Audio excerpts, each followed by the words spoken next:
BA BSc द्वितीय वर्ष चतुर्थ सत्र हिंदी द्वितीय भाषा प्रश्न पत्र क्रमांक 4 अर्थात सामान्य हिंदी भाग 4 में आपका फिर से स्वागत है। हमने एक नया पाठ आरंभ किया था जिसका शीर्षक था संचार माध्यमों की भाषा या मीडिया की भाषा या मीडिया लेखन सही मायने में कहा जाए तो। इस मीडिया लेखन के अंतर्गत हमने अब तक बहुत सी बातें देखने का प्रयास किया और आज और आगे हम कुछ देखने का प्रयास करेंगे। जो अब तक हमने देखा उसके अंतर्गत जनसंचार माध्यमों की भाषा, यानी सबसे पहले हमने देखा कि जनसंचार माध्यम उसकी तात्पर्य क्या है। जनसंचार माध्यम से जो तात्पर्य है, जनसंचार माध्यम की संकल्पना अवधारणा को समझने के उपरांत हमने ये आरंभ किया था कि हम जनसंचार की परिभाषा समझें। जनसंचार की कुछ परिभाषाएं आपके सम्मुख प्रस्तुत करने के उपरांत कुल मिलाकर हमने 8 परिभाषाएं प्रस्तुत की। उसके उपरांत जनसंचार प्रक्रिया का स्वरूप आपके सम्मुख प्रस्तुत किया, जिसमें संप्रेषण या स्रोत, अर्थपूर्ण संदेश, संदेश का व्यवहार, संचार माध्यम या सरण, श्रोता या संग्राहक, और अंतिम छठा भाग था श्रोता या संग्राहक की प्रतिक्रिया का प्रभाव, प्रतिक्रिया या प्रभाव। अब इसके उपरांत हमें थोड़ा सा ऐतिहासिक काल में जाकर के अगला भाग देखना है, वो है जनसंचार माध्यम विविध रूप।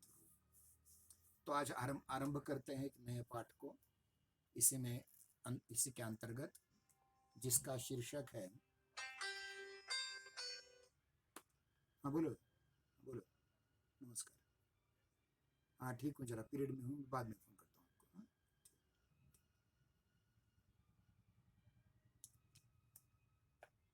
एक पूर्व छात्र का फोन था, ठीक है। तो देखिए, जनसंचार माध्यम या हम उसे जनमाध्यम भी कह सकते हैं, जिसको हमने मास मीडिया अंग्रेजी में कहा था। जो अंग्रेजी पारिभाषिक शब्द मास मीडिया का हिंदी अनुवाद है, यहाँ मीडिया मीडियम का बहुवचन है। मीडियम यह सिंगुलर है और प्लूरल मीडिया है। इसका सामान्य अर्थ है वह साधन जिससे कुछ अभिव्यक्त अथवा संप्रेषित किया जाए। संचार प्रक्रिया के विवेचन में हमने ये भी देखने का प्रयास किया है कि मानव समाज के सभी मिले जुले वर्गों तक बड़े पैमाने पर, बहुत बड़े पैमाने पर, चाहे वे पास हो या दूर, कुछ विचार, भाव, सूचनाएं या जानकारी संप्रेषित करते जाते हैं। ये विचार हों, ये भाव हों, या सूचनाएं हों या जानकारी हो, संचार क्षेत्र में इसको सार्थक संदेश कहा जाता है, जो हमने दूसरा चरण देखा था। इस संप्रेषण के लिए या इस कम्युनिकेशन के लिए कुछ साधनों और उपकरणों का हम प्रयोग करते हैं, आज कर रहे हैं, पहले भी करते थे। वो साधन अब सूक्ष्म से सूक्ष्मतर होने लग गए हैं, पहले बड़े स्थूल थे। इन्हीं साधनों को जनसंचार माध्यम कहा जाता है। ध्यान रखिए, जनसंचार की प्रक्रिया जिन उपकरणों के माध्यम से होती है, जिन साधनों के माध्यम से होती है, उसी को हम संचार माध्यम या जनसंचार माध्यम कहते हैं। मतलब जनसंचार प्रक्रिया में जहां सार्थक संदेशों का महत्व है, वहीं जनसंचार माध्यमों का भी महत्व है। बहुत महत्व है, विशेष महत्व है, क्योंकि इन माध्यमों के अभाव में संचार की प्रक्रिया होना असंभव है। यद्यपि मनुष्य संचार के लिए आदिम काल से, बहुत पहले काल से, अत्यंत प्राचीन काल से, अपनी आदिम अवस्था से किसी न किसी माध्यम का या साधन का उपयोग करता आया है, उपकरण का उपयोग करता आया है। कभी कभी वो शारीरिक हावभाव हो, कभी संकेत, और ये होते होते होते होते होते ये जो आविष्कार किए उसने, मानव ने साधन या माध्यम के आविष्कार किए, उनमें शारीरिक हाव भाव, संकेत से होते होते भाषा एक महत्वपूर्ण माध्यम बनी। अर्थपूर्ण संदेश संग्राहक तथा आवश्यकता अनुरूप संचार को प्रभावी और सुचारू बनाने के लिए विभिन्न कला रूपों का जो उसने इस्तेमाल किया, प्रयोग किया, अपनाया उन्हें, उसके बाद बहुत बड़ी क्रांति हुई, खास करके मुद्रण कला के रूप। जब मुद्रण कला का शोध लगा या मुद्रण कला जब का आविष्कार जब हुआ, उस आविष्कार के बाद उस पर आधारित माध्यम अपनाए गए। जैसे मुद्रण कला में देखिए, हमारे पास पुस्तकों में बहुत बड़ा ज्ञान व्यतीत है। मतलब जिस प्रकार से ये पुस्तक है, ये पुस्तक है, यानी किसी भी प्रकार की पुस्तक हो, तो ये मुद्रण कला के माध्यम से हमारे सामने आए हैं। तो मुद्रण कला का आविष्कार यह एक बहुत बड़ा माध्यम था। और इस माध्यम के बाद कुछ अन्य माध्यम आते गए, जैसे श्राव्य माध्यम, रेडियो जैसा आया जिसको हम आकाशवाणी कह सकते हैं। उसके बाद में चित्रपट आए, चित्रपट, मूक चित्रपट आए। उसके उपरांत श्राव्य मतलब सवाक सिनेमा आया, 1932 के आसपास की बात है। और उसके बाद कई इलेक्ट्रॉनिक माध्यम आया और आधुनिक, अत्याधुनिक इलेक्ट्रॉनिक माध्यम आया। तो इस तरह से अगर देखा जाए तो संचार माध्यमों के अनेक रूप हैं हमारे सामने, और इन अनेक रूपों में से हम कुछ जो परंपरागत हैं और अत्याधुनिक माध्यम हैं, इनमें इनका वर्गीकरण कर सकते हैं। मतलब जो प्राचीन काल में प्रयुक्त किए जाते थे माध्यम, वो माध्यम और आज जो प्रयुक्त किए जाने वाले हैं, मतलब आधुनिक, प्राचीन और आधुनिक, इस प्रकार से हम उसका वर्गीकरण कर सकते हैं। हम प्राचीन को परंपरागत भी कह सकते हैं, क्योंकि वो अब प्राचीन नहीं रहे, वो आज भी चल रहे हैं, नहीं है ऐसा नहीं है। तो देखिए कि परंपरागत माध्यमों में क्या होता था। वार्ताएं होती थी, कथाएं होती थी, मेले होते थे, उत्सव होते थे, लोकगीत होते थे, लोकनाट्य होते थे। अगर ऐतिहासिक दृष्टि से और अधिक देखा जाए संचार माध्यम, तो शिलालेख है, स्तंभालेख होते थे, और कलाओं के जितने भी प्रकार हैं, उन माध्यमों से कोई न कोई संदेश वहन किया जाता था। जैसे जो वार्ताएं हुआ करती थी या कथाएं हुआ करती थी, श्रीमद् भागवत कथा हो, रामायण की कथा हो, गौ कथा हो, इन कथाओं के माध्यम से भी प्रवचनकर्ता या कथा बांचने वाला व्यक्ति सुनने वाले तक पहुंच सकता था, एक माध्यम था। फिर बड़े बड़े मेले हुआ करते थे, उत्सव हुआ करते थे। ध्यान रखिए, हमारा भारतीय समाज तो बड़ा उत्सव प्रेमी है। कितने भी संकट आ जाएं, फिर भी हमारे उत्सव प्रेमिता कम नहीं होती। इसका कारण यह है कि हम आनंदवादी जीवन दर्शन है हमारा, दुखवादी जीवन दर्शन नहीं है। अब हमारे यहाँ देखिए, चैत्र शुद्ध प्रतिपदा से लेकर के, मतलब पाड़वा जिसे हम गुड़ी पाड़वा कहते हैं, वहां से लेकर के फाल्गुन के अंतिम तक, मतलब होली से भी ज्यादा आगे चल करके संपूर्ण 12 के 12 महीने, चारों ऋतुएं, वसंत, ग्रीष्म, वर्षा, शरद, हेमंत, यानी ये सारी जो ऋतुएं हैं या सारे महीने जो हैं, जितने भी हैं सारे महीने, उन महीनों को अगर देखा जाए, 28-28 दिनों का जो महीना होता है हमारे पास, वो सारे महीने देखे जाए तो उसमें कहीं ना कहीं उत्सव प्रियता बहुत ज्यादा है। और जब भी किसान, हमारी कृषि प्रधान संस्कृति रही है, तो किसान जब भी कोई नई फसल लेता है, नवान्न ग्रहण करता है, नई फसल पैदा करके, उपजा करके लोगों में वितरित कर देता है, वो भी हमारे यहाँ उत्सव माना गया। हमारे यहाँ जितनी वर्ण व्यवस्था थी, उस वर्ण व्यवस्था में पहला जो वर्ण माना गया है ब्राह्मण, ब्राह्मण का श्रावणी पर्व माना गया है, क्षत्रियों का विजयादशमी पर्व माना गया है, वैश्यों का दीपावली पर्व माना गया, और शूद्रों के लिए तो फागुन जैसा, यानी होली का दहन या ये पर्व भी माना गया है। मेरे कहने का तात्पर्य है कि उत्सवों के माध्यम से, मेलों के माध्यम से, त्योहारों के माध्यम से भी इस प्रकार का संदेश वहन किया जा सकता था, एक बहुत बड़े माध्यम थे। फिर लोकगीत भी हमारे माध्यम है। जैसे हम देखें कि हमारे दादी माँ या हमारी नानी माँ पहले जैसे चक्की पीसते पीसते कुछ ना कुछ कहती थी, कुछ बोलती थी, कुछ ओवियां उसमें रहती थी, कुछ कविताएं उसमें रहती थी, यह भी एक माध्यम रहा है। फिर लोकनाट्य, जिसको हम तमाशा कहते हैं, लोकनाट्य तमाशा, वो भी एक संप्रेषण का बहुत महत्वपूर्ण माध्यम रहा है।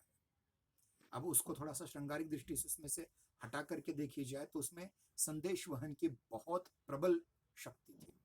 फिर उसके बाद शिलालेखों की बात की है, स्तंभालेखों की बात की है, जैसे हम अशोक के शिलालेख पढ़ते हैं जिसमें उसने स्वयं को देवानाम प्रिय कहा कह करके पुकारा हुआ है, जिसने क्या कहते हैं उसके लिए, देखिए कि उड़ीसा यानी जिसको उस जमाने में एक महत्वपूर्ण गणराज्य माना जाता था, उस गणराज्य को जीतने के बाद उसने अहिंसा मूलक बौद्ध धर्म का स्वीकार किया। इसका सारा अंकन आपको शिलालेखों पर मिलेगा।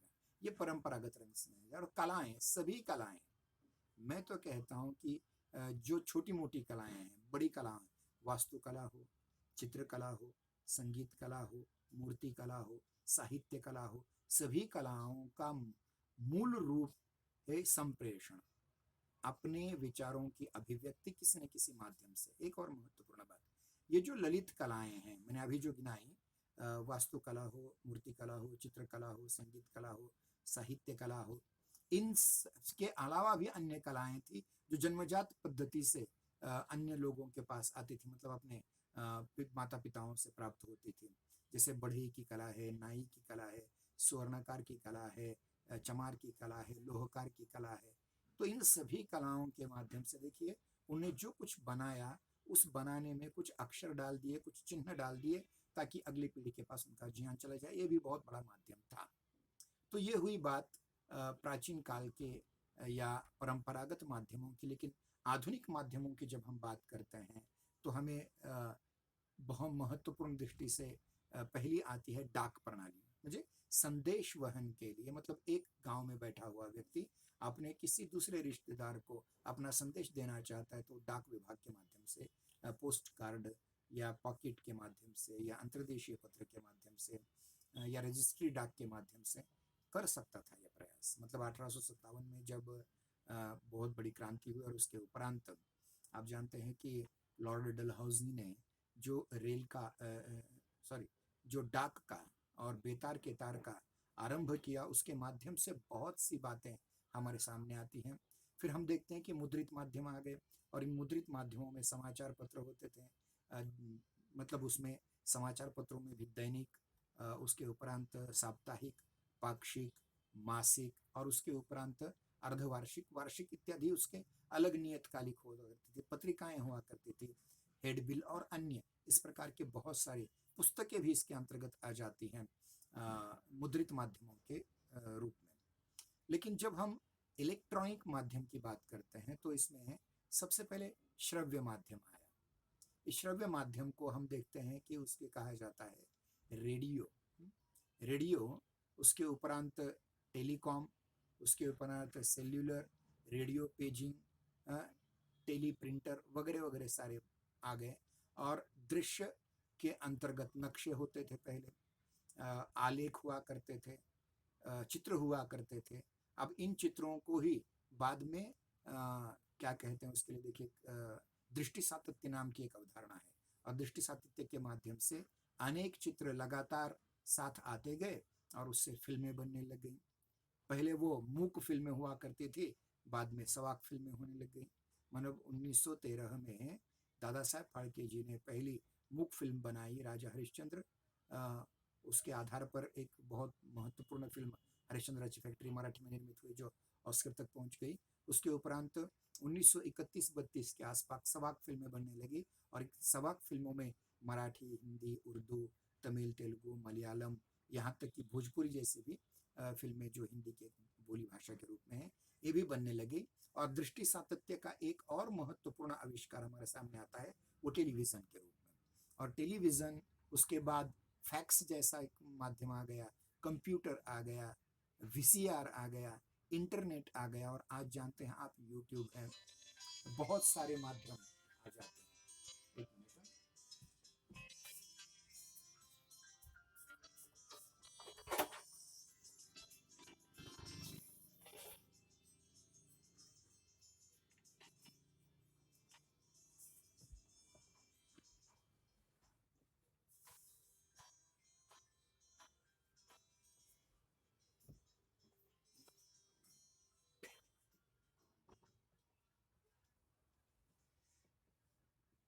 इसके उपरांत हम देखते हैं कि टेलीविज़न है, कंप्यूटर है, फ़िल्म्स हैं, वीसीआर हैं, सीडीज़ हैं, न जाने कितने आविष्कार हो गए। अब यूट्यूब के माध्यम से तो न जाने कितने एक से एक बढ़कर के आविष्कार हमारे सामने आए हैं, और इंटरनेट के माध्यम से भी हम दृश्य सामग्री को प्राप्त कर रहे हैं। तो ये सारे माध्यम हैं, केवल यूट्यूब नहीं है।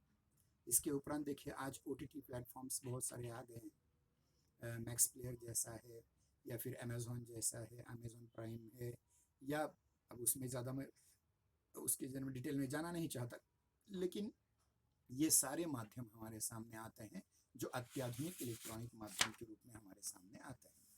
अब हम थोड़ा सा पहले परंपरागत माध्यमों की ओर ध्यान देने का प्रयास करेंगे। ये परंपरागत माध्यम कैसे आए, और इनके माध्यम से किस प्रकार से हम आपसी संवाद उस ज़माने में किया करते थे हमारे पूर्वज, उसको भी समझ लेना बहुत ज़रूरी है। परंपरागत जनसंचार माध्यमों से तात्पर्य उन माध्यमों से है जो पीढ़ी दर पीढ़ी विकसित होते हुए आए हुए हैं, जिनकी प्रासंगिकता और क्रियाशीलता आज भी दिखाई देती है। ध्यान रखिए, वो अप्रासंगिक नहीं हुए हैं। प्राचीन काल में संचार का एक पूरा तंत्र समाज ने विकसित किया हुआ था, जो हर दृष्टि से व्यावहारिक तथा कारगर था। यह तंत्र 3 अलग अलग स्तरों पर कार्य करता था। जैसे सबसे महत्वपूर्ण चीज है धार्मिक संचार।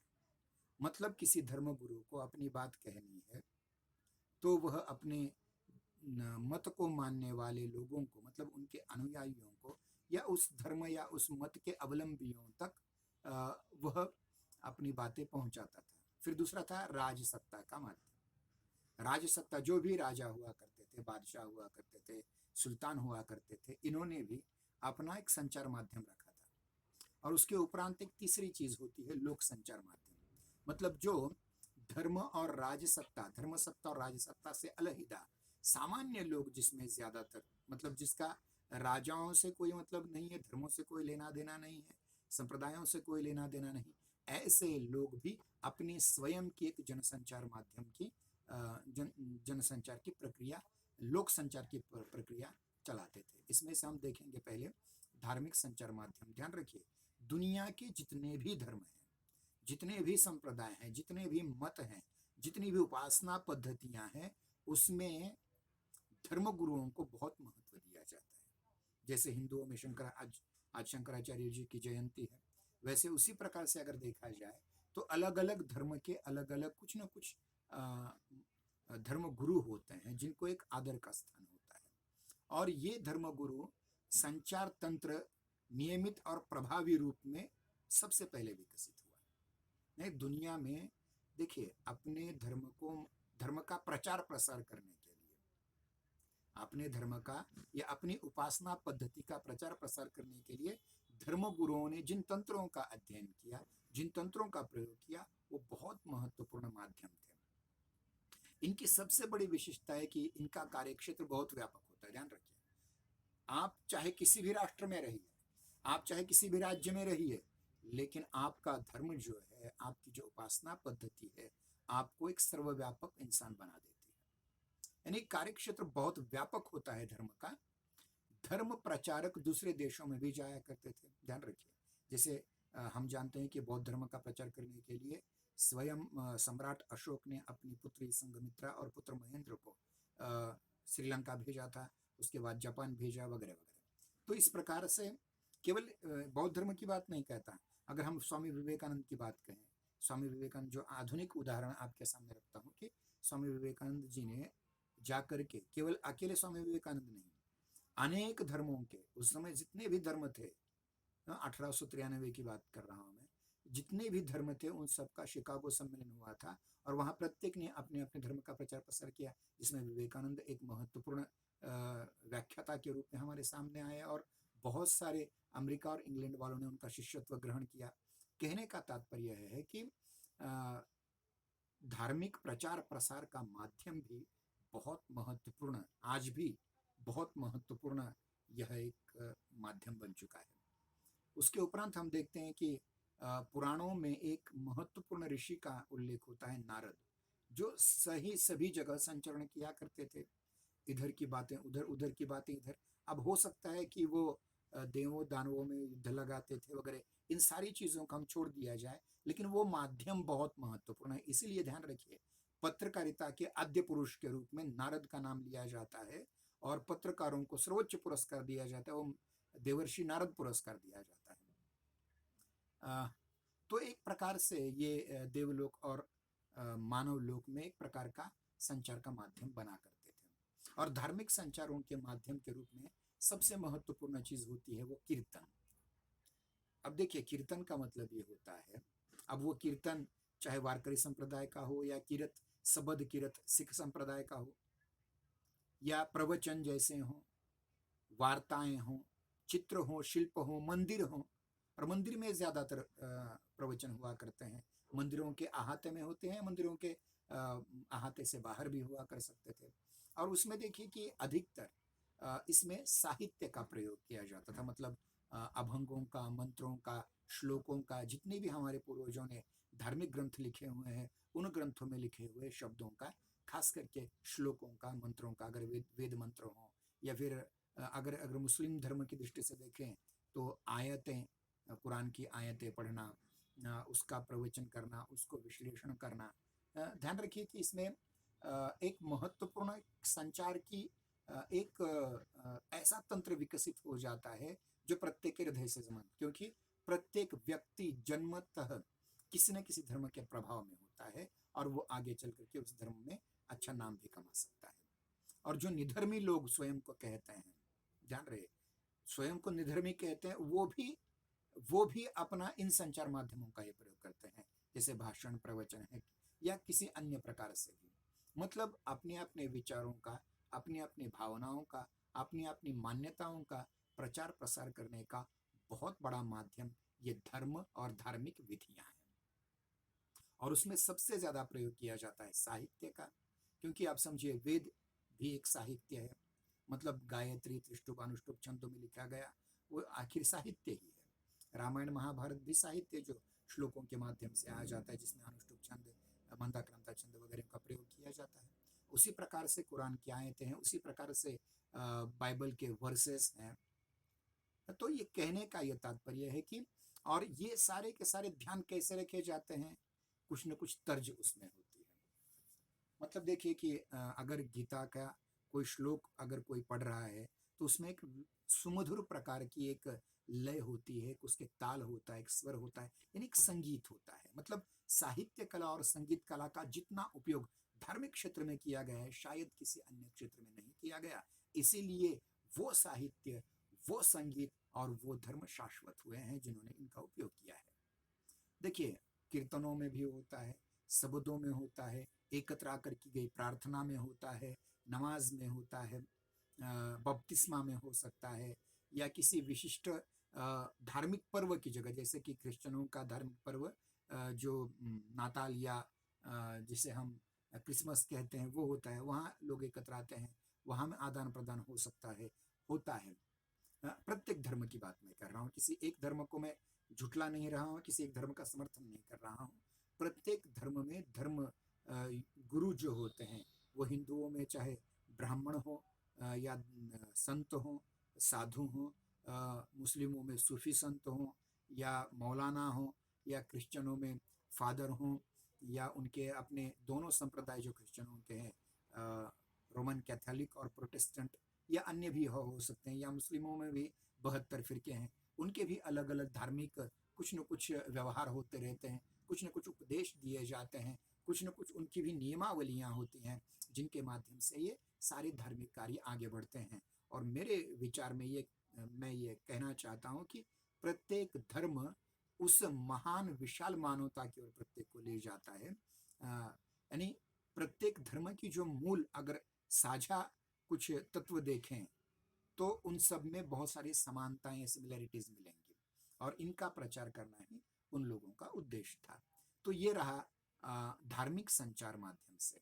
और धार्मिक संचार बहुत ही महत्वपूर्ण भूमिका निभाता है। आज भी देखिए दूरदर्शन या टेलीविजन के माध्यम से बहुत सारे ऐसे चैनल हैं, हिंदू धर्म के भी चैनल हैं, मुस्लिम धर्म के भी चैनल हैं, बौद्ध धर्म के भी चैनल हैं, जैन धर्म के भी चैनल हैं, सिख धर्म के भी चैनल है। उसमें हर रोज अरदास होती है, पूजा होती है, आरतियां होती है, महाआरतियां होती हैं, पठन पाठन होता है अपनी धार्मिक ग्रंथ का, किसी एक वर्ष को लेकर के उसका प्रवचन किया जाता है, उस पर कुछ न कुछ नई बातें होती हैं। ये बहुत ही शाश्वत, परंपरागत और अनेक पीढ़ियों से, हजारों पीढ़ियों से चला आ रहा माध्यम है। तो ये बहुत ही महत्वपूर्ण, अहम ऐसा एक माध्यम है। इसके उपरांत आता है राजसत्ता।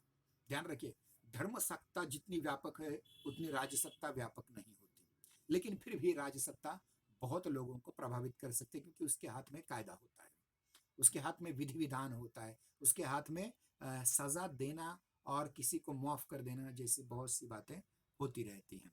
तो राजाओं लोगों ने, जो प्राचीन काल में राजा थे, कहा जाता है कि इस धरती का नाम पृथ्वी इस धरती के पहले राजा के नाम पर, पृथु के नाम पर पड़ा। पृथु, वैन उसका नाम था, वैन का बेटा पृथु।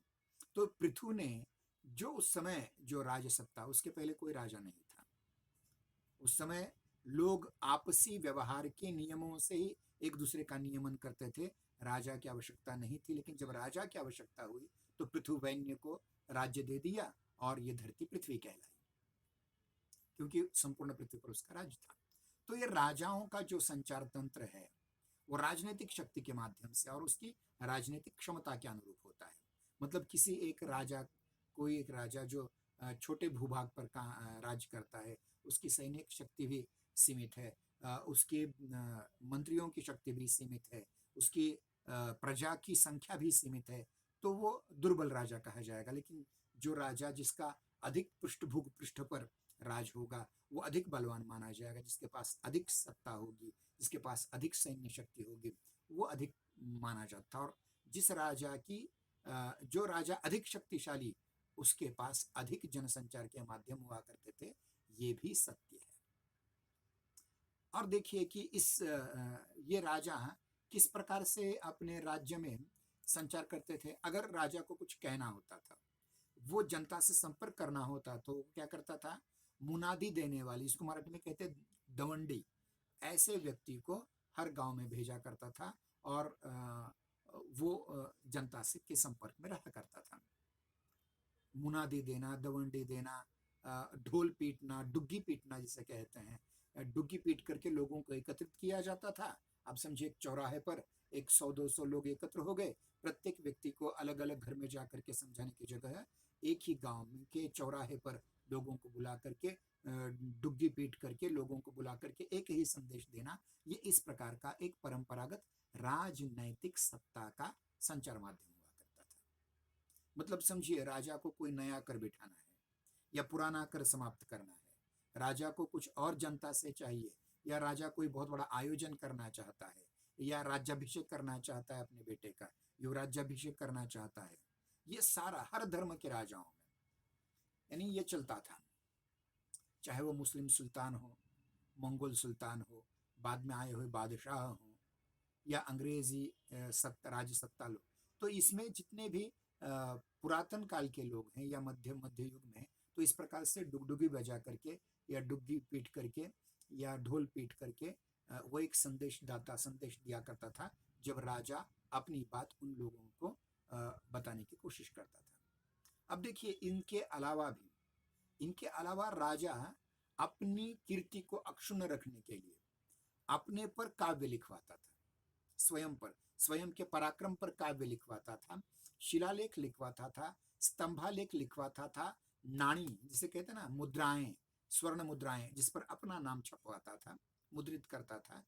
तो ये बहुत महत्वपूर्ण, आज भी हम देखते हैं छत्रपति शिवाजी महाराज का अगर इतिहास, उनकी मुद्राएं हमारे साथ सामने न होती तो कैसे चलता। जैसे छत्रपति शिवाजी महाराज की मुद्रा तो प्रसिद्ध है, प्रतिपद चंद्र लेख वर्धिष्णु विश्ववंदिता शासन शिवस्या मुद्रा भद्राय राजते, या फिर संभाजी महाराज की प्रतिमा मुद्रा बहुत प्रसिद्ध मुद्रा है, श्री शंभु शिवजातस्य।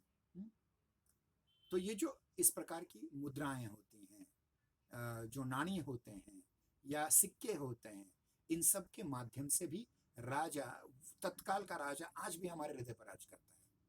आज भी हम राम का नाम लेते हैं, आज भी हम श्री कृष्ण का नाम लेते हैं, आज भी हम मनु का नाम लेते हैं, आज भी हम अकबर का नाम लेते हैं, आज भी हम अशोक का नाम लेते हैं, आज भी हम राणा प्रताप का नाम लेते हैं, आज भी हम छत्रपति शिवाजी महाराज का नाम लेते हैं, आज भी हम छत्रपति संभाजी महाराज का नाम लेते हैं, आज भी हम बाजीराव पेशवे का नाम लेते हैं प्रथम का। क्योंकि वो आज भी हमारे हृदय पर राज कर रहे हैं। नेपोलियन बोनापार्ट हो, हिटलर हो, अब देखिए कौन अच्छा कौन बुरा, इससे हमारी कोई संबंध ही नहीं है। हम केवल इतना अध्ययन करने की कोशिश कर रहे हैं कि राजा अपनी राजसत्ता के द्वारा, अपने जनसंचार माध्यमों के द्वारा अनंत काल तक लोक हृदय पर राज कर सकता था, राज कर रहा है, आगे भी राज करता रहेगा। यानी जितना भी समय हम चले आगे, तब तक छत्रपति शिवाजी महाराज का अनुकरण करने वाले, उनका नाम लेने वाले, उनकी राज्य व्यवस्था का प्रशंसा करने वाले लोग आपको अनंत काल तक मिलते रहेंगे। अब चलते हैं तीसरे की ओर। अब ये तीसरा जो है जनसंचार माध्यम है, प्राचीन काल से जो आया हुआ है, परंपरागत है, वह है लोक संचार माध्यम। मतलब धर्म बहुत प्रचंड शक्ति है, माना राजा भी एक प्रचंड शक्ति रखता है, लेकिन इन दोनों शक्तियों से भी दुगुनी चौगुनी, मैं कहता हूं 100 गुनी से भी ज्यादा एक शक्ति है, वह है जनता की शक्ति, जिसको कहते हैं हम लोक। कल की तासिका में हम इस लोक को हम आगे उठा और आगे ले जाने की कोशिश करेंगे। ये लोक संचार माध्यम, जिनमें लोकगीत, लोक कथा, लोक नाट्य, लोक कला, उसके उपरांत लोक गाथा जैसे महत्वपूर्ण तत्व विद्यमान हैं।